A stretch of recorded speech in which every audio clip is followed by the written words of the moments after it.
penganganmu, kawang paalingaiku, kadang kajiasai,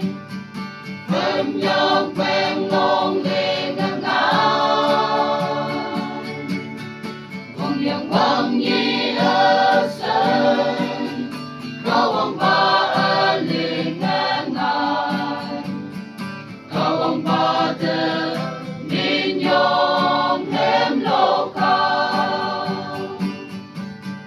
kadang si mayamang,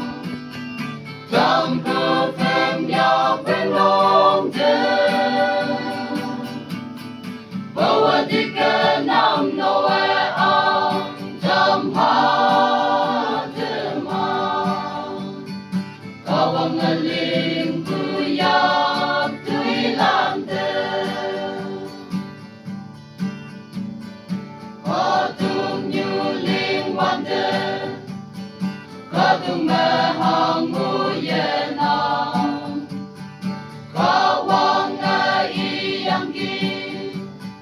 kadang kaji asay men, kadung pemangay daw, di ay weng lalungay daw,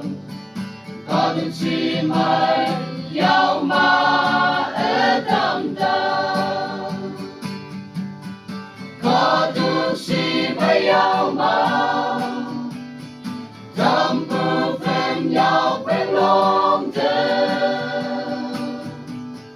bahwa di kenam noe ang tamhademang, kawang ngaling kuyak tui lante, hang sing si mayaw mang, teman ngopu kadung yu, wang yang amay poe, wang mabuhay kay kuwe, alam dili apaw, may apaw at yung ngangay, kawang batu'y lanam sinyong bu, kadung si mayaw ma, tampu femnya penglong